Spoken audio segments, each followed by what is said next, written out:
So, whatever happened to the film that many Star Wars fans truly believe is the one and only conclusion to the quote-unquote Skywalker saga, 1983's Return of the Jedi? Let's find out. Movies, music, and monsters. Danger. Hey my friends, Dan Monroe here talking about movies, music, and monsters. Oh boy, Return of the Jedi. Unlike The Empire Strikes Back 3 years earlier, which I can't remember seeing in the theaters at all, I certainly remember seeing this one, repeatedly in both the summers of 1983 and 1984, probably 20 or 25 times over the span of those two summers, with my brother and his significant other leading the charge, and me accompanying her younger sister, which I like to imagine at the time anyway that we were double dating. But if you were to ask the younger sister, I'm pretty sure she'd have a radically different opinion on that situation. However, that being said, the very first time I saw this film was on opening day in Binghamton, New York, I believe at the Oakdale Mall, literally getting in line around 2 o'clock in the afternoon for the 7:30 show, and after waiting 5 hours in line, I didn't make it. I had to wait for the 9:30 showing, which would have been perfectly fine, except for the fact that all the people that were coming out, leaving the theater from the 7:30 show, were yelling out all the story plots and secrets. Luke and Leia are related. Darth Vader dies. Okay, just shut up and let me go in and enjoy the film, which of course I did. Quite a bit, still to this day. I really enjoy about 3/4 of the movie, all the Tatooine stuff, the space battles, and the classic confrontation at the end of the film with the Emperor. Great stuff. The Forest Moon of Endor sequences with the cute and furry merchandising opportunities. Not so much, but I distinctly remember looking at a magazine cover prior to the film coming out and thinking, oh man, how cool is that? Creepy!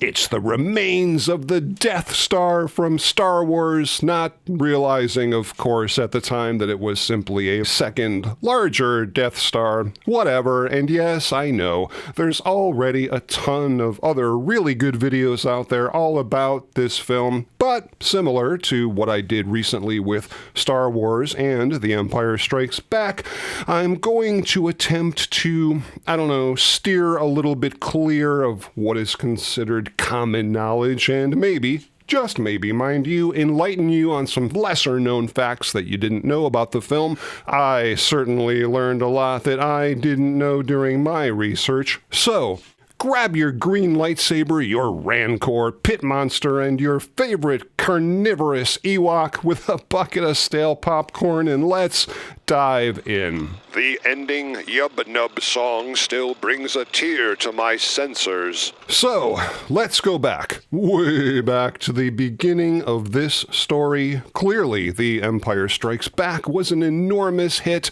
so plans pretty rapidly got started on the third film in the trilogy, the so-called conclusion of the Skywalker saga. Incorrect. The true ending of the Skywalker saga came with Rey, Finn, and Poe in Episode 9, The Rise of Skywalker.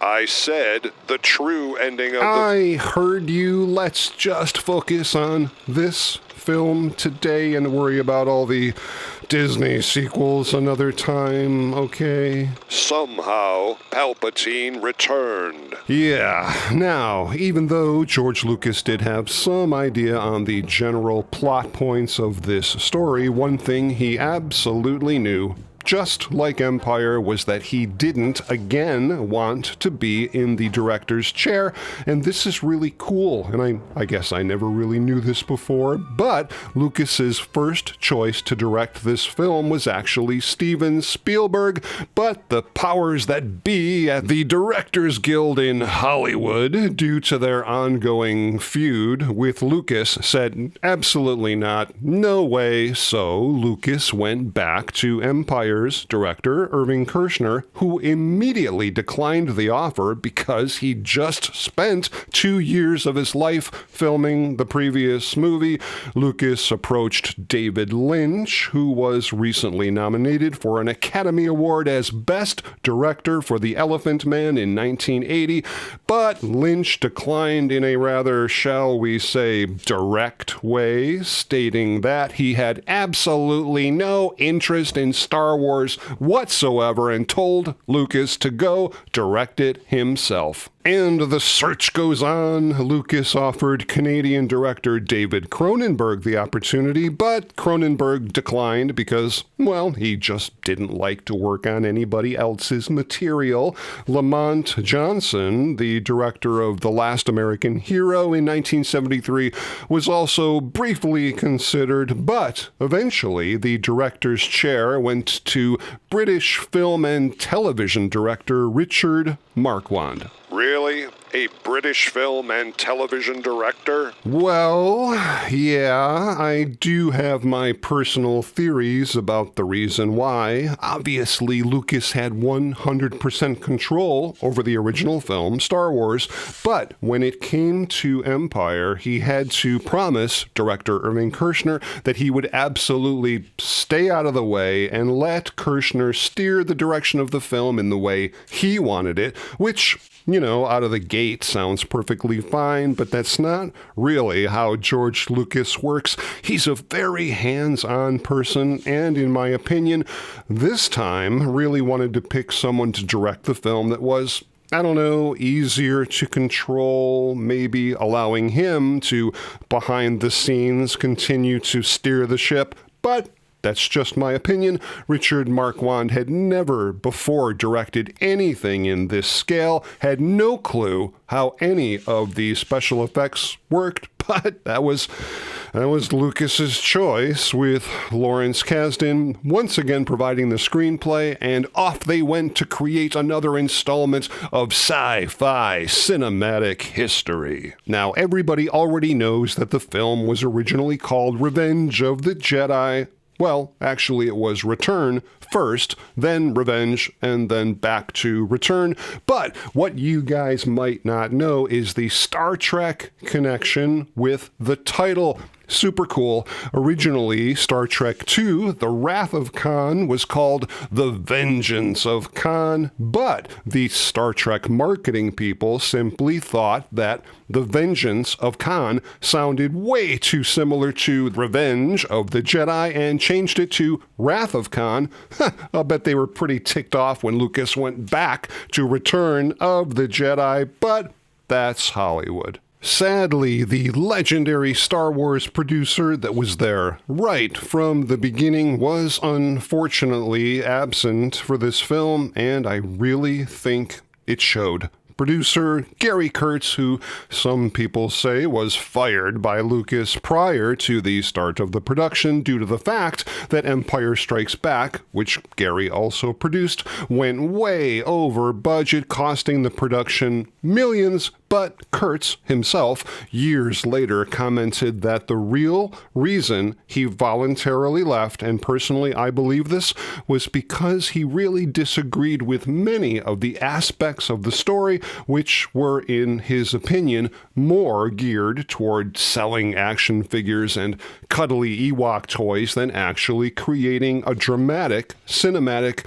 conclusion. Speaking of early drafts, the film didn't always have the happy-go-lucky song and dance celebration on the forest moon of Endor. Nope. In earlier versions, Luke and Leia were not brother and sister, and Luke simply walked off into the Tatooine sunset at the very end of the film, going to find his lost sister, which would have been super cool, but that's just not the way it went. Originally, there were discussions of having the Obi-Wan Kenobi character not just show up in the film as a Force ghost, but actually come back to life, which was eventually completely dropped, as the reasons why Jedis appear and disappear is, quite frankly, complicated enough without having to explain that. Yoda was also not originally in this film at all, but Lucas felt it was important to have an extremely powerful Force character be the one to tell Luke that, Vader, your father he is. Putting aside once and for all the possibility that people still might not believe it, apparently the Ewoks were supposed to be Wookiees at one point. George, of course, explains the reason for the change, as he'd already established Chewbacca as an intelligent creature capable of flying spaceships, but we all know the real reason, which was, of course, selling cute little stuffed Ewok toys at Christmas. You betcha, which, okay, I get it. He wanted to, quote-unquote, build an empire of his own. Still, there's always been a part of me that wondered what this final film in the original trilogy would have been like had there been less emphasis on, will this plot point make a good toy, as opposed to, will it make a good story? What was that? It looks like we've got a call coming in. Well, it's about time. The line's been busy for an eternity. What the fricking Death Star is going on here? Well, somehow Palpatine returned. I never went anywhere. When the whole plan went south, I just retired to the Outer Rim and started a franchise of Palpy Burgers, where you always turn to the dark side of the bun. Yummy. So what brings you by today, Palpy? Your feeble skills may have missed a very important detail about this film. Okay, let's have it. I wasn't actually the first choice for the part. Actually, I did know that an English actor named Alan Webb was originally cast, but dropped out due to a sudden illness. Apparently, Mr. Lucas even wanted some washed-up has-been actor named Ben Kingsley. I'm not sure I would call Academy Award winner Ben Kingsley a washed-up has-been. He was awesome in Gandhi. He would have made a great emperor. I'm sure you are mistaken about a great many things. Okay, Grandpa, put 'em up. Okay, you guys, that was a lot of fun, and thank you for the super cool tidbit, but I really got to get back to the show if you don't mind. So be it. Do it. That was weird, and we definitely need to have a conversation about it. Patience, my friend, and briefly going back to the whole Luke and Leia being brother and sister thing, as much as it was, I guess, some big shock to the audience. Not really sure why. She's just about the only female in any of the original trilogy movies. Well, yeah, there's that, and Mark Hamill hated the whole idea. He actually thought it was just one of the biggest cop-outs ever made, feeling really forced, no pun intended, into the story for no real reason, which coincidentally a large portion of the audience did as well. Obviously, no real point in going over the rest of the cast. They all showed up again, including Harrison Ford, who wasn't contracted for a third film, hence the reason why he was put in Carbonite at the end of Empire. Mark Hamill now taking on the role of a soon-to-be Jedi Knight with a much darker tone and ominous presence. And then there's Han Solo, which, in my opinion, came across completely differently. I mean, totally different than the way he was in either Star Wars or Empire, and to me, in this film, pretty much doing all of the silly comedic one-liners. I don't really know why. Maybe the result of being frozen in carbonite. But to me, as a highly impressionable 15-year-old red-blooded American boy, no doubt the number one most influential part of this film was... the incredible special effects. Nope, not even close. The incredible musical score. It was great, but that's not it. The metal Princess Leia slave girl bikini. Yeah, what can I say? It was quite the image to behold, I can tell you that, even though Carrie Fisher not only hated the darn thing to begin with, but was constantly checked by the costume department literally before and after each shot to make sure that everything was tucked in all of the right places. I actually saw one of these costumes, and yes, there was more than one, at the Star Wars Magic and Myth exhibition about 20 years ago. Holy cow, Carrie Fisher was really, really tiny, but certainly looked amazing in the outfit. And how do you know, really deep down, that you ended up marrying the right woman? Well, it's when she puts on and wears the outfit for you.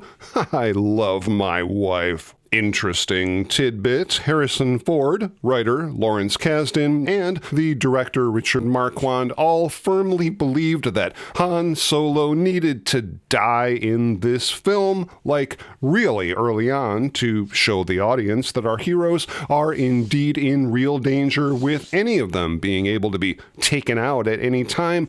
But again, sadly, Lucas vetoed the idea because he unapologetically believed that kids just wouldn't buy action figures of a dead Han Solo. Fun fact, Kenny Baker, the little person inside R2-D2, was originally cast as Wicket the Ewok, but got food poisoning on the day of the shoot and was replaced by a very young Warwick Davis, who based the character of Wicket on his dog, with the familiar tilting of the head from side to side kind of thing. Luke's green lightsaber in this film was really cool looking, the first time we'd ever seen a saber that wasn't either blue or red, even though originally Luke's saber in this film was supposed to be blue again. Not green. That's why his lightsaber is blue on this poster, and blue on this poster, and blue in the original teaser trailers. But Lucas and his team discovered that having a blue lightsaber against the backdrop of a Tatooine blue sky was a bit problematic. They needed a color that would stand out against the blue sky, so green it was. Filming for Return of the Jedi began on January 11th, 1982, with a shooting schedule about 6 weeks shorter than The Empire Strikes Back, with a budget of $32.5 million.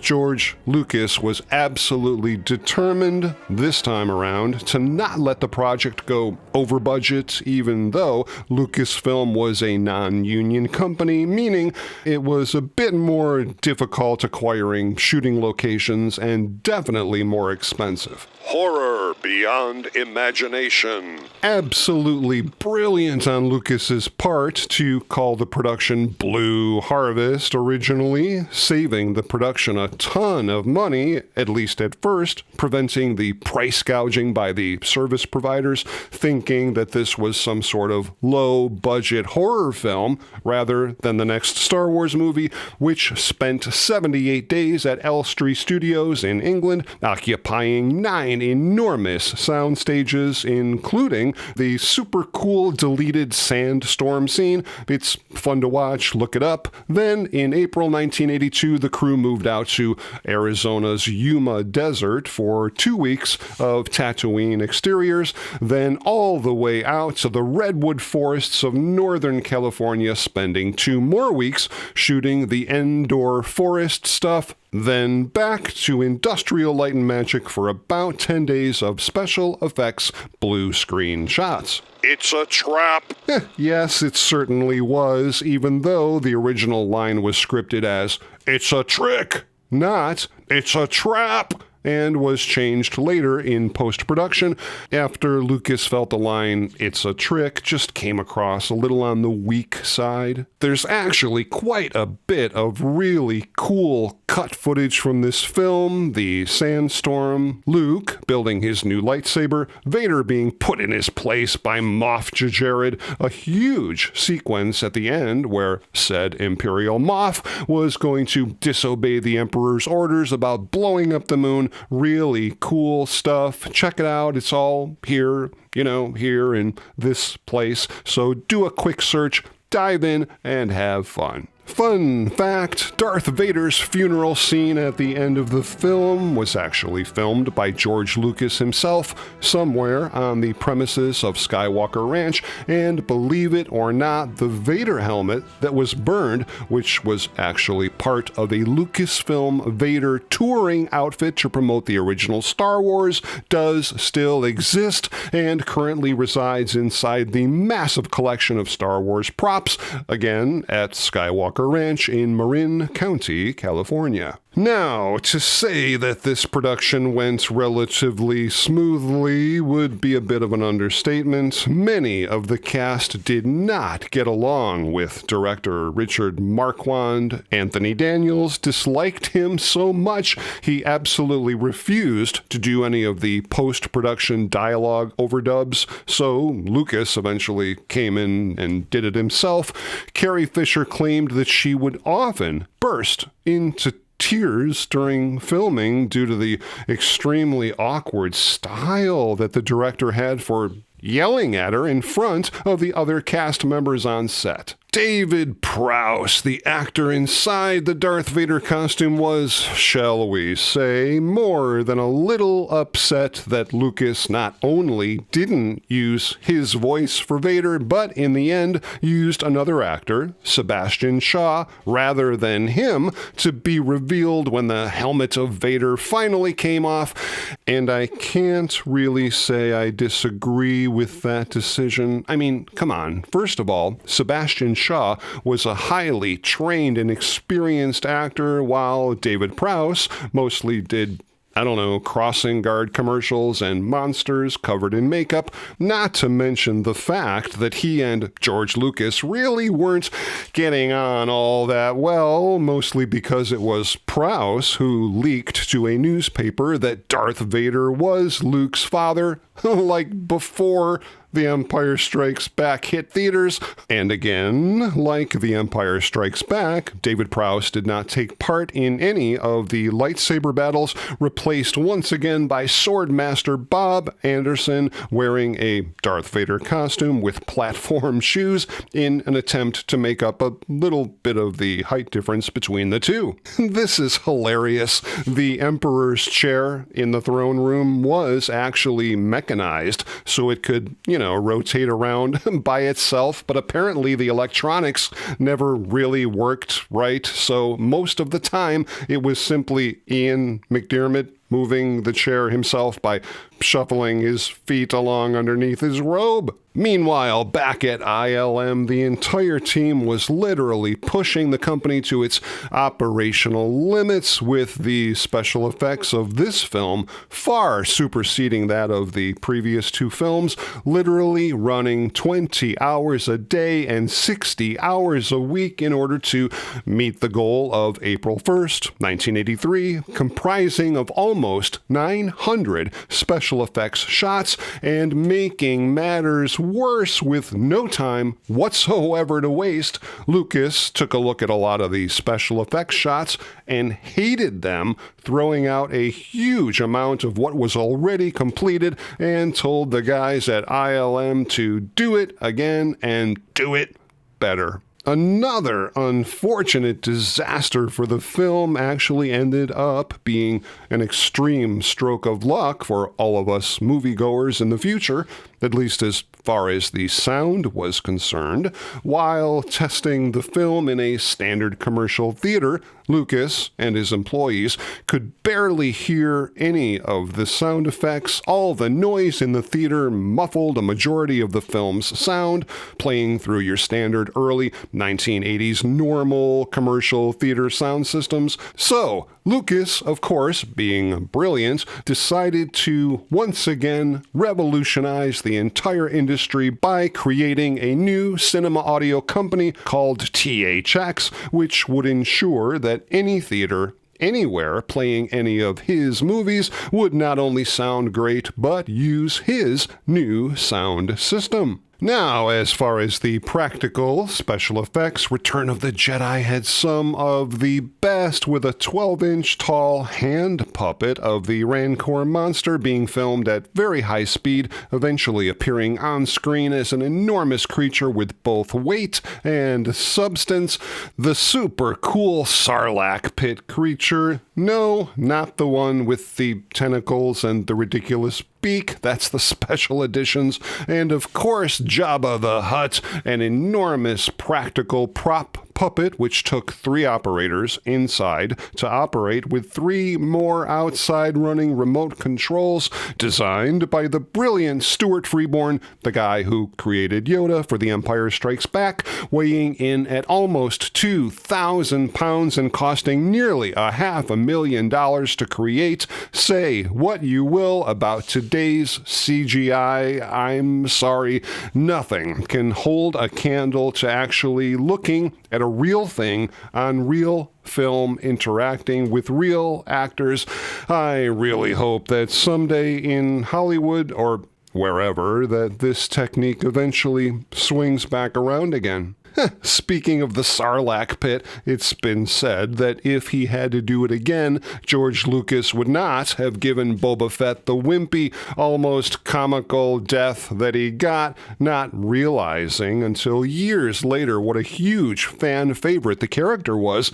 And this is really kind of interesting. Apparently, while he was making changes to the film for the special editions, he considered adding a CGI shot of Boba Fett launching out of the Sarlacc pit, but I guess in the end he simply just changed his mind. Correction, we eventually got to see what happened to him during the Disney live-action TV show. Remember?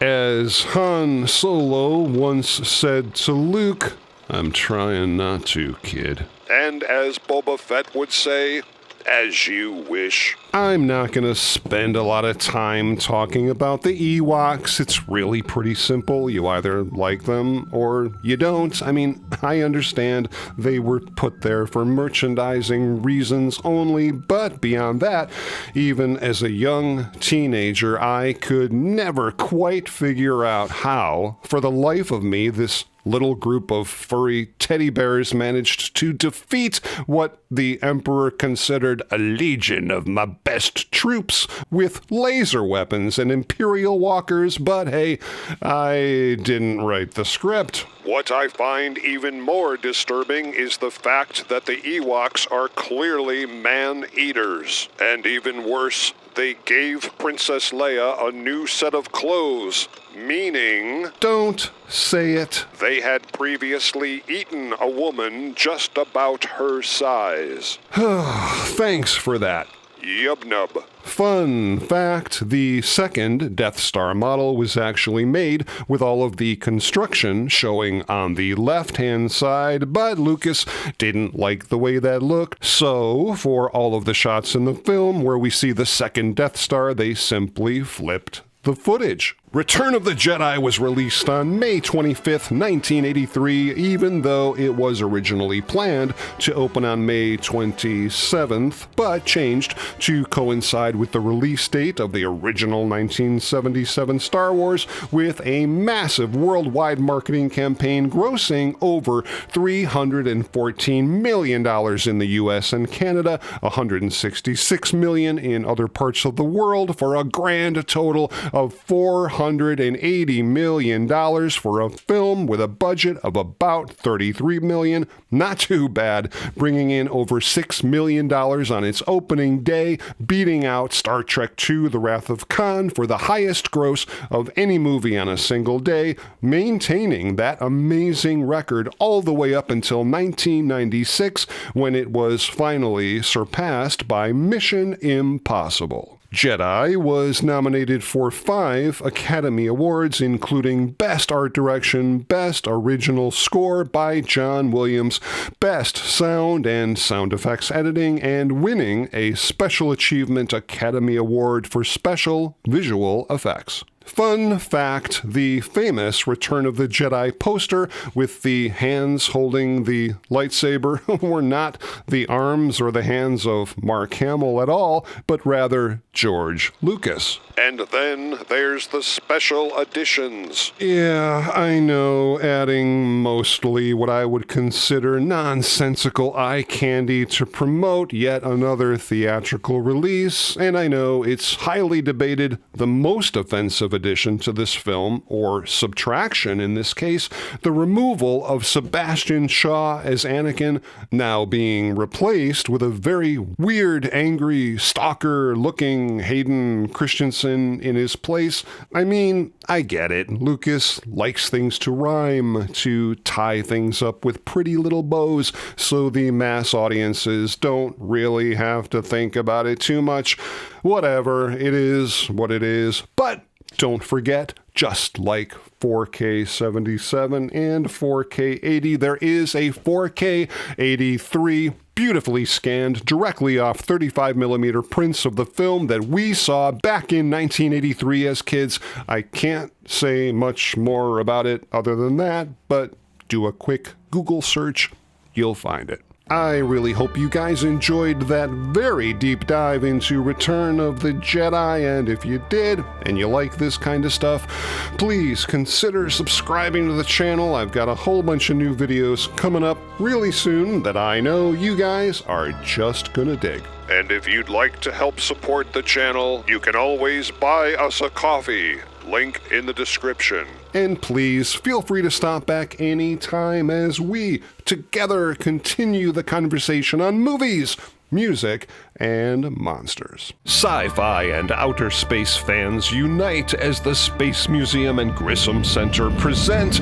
Show Me Space Sci-Fi. Saturday, June 28th, 2025. Meet in person your favorite classic sci-fi robots. Enjoy special guests Dan Monroe from YouTube's Movies, Music, and Monsters, Space Shuttle astronaut Dr. Tom Jones, and more. Watch out for stormtroopers with the 70th Explorers Garrison. Blast off with incredible sci-fi model building and costume contests. Tour the Space Museum, get in on the door prizes, and blast off into excitement. Get your tickets now at eventbrite.com or visit space-mo.org for more information. Don't get lost in space. Join us one day only, Saturday, June 28th at the Space Museum and Grissom Center to enjoy the ultimate celebration of the most iconic sci-fi universes that have captured our imaginations for generations. Movies, music, and monsters.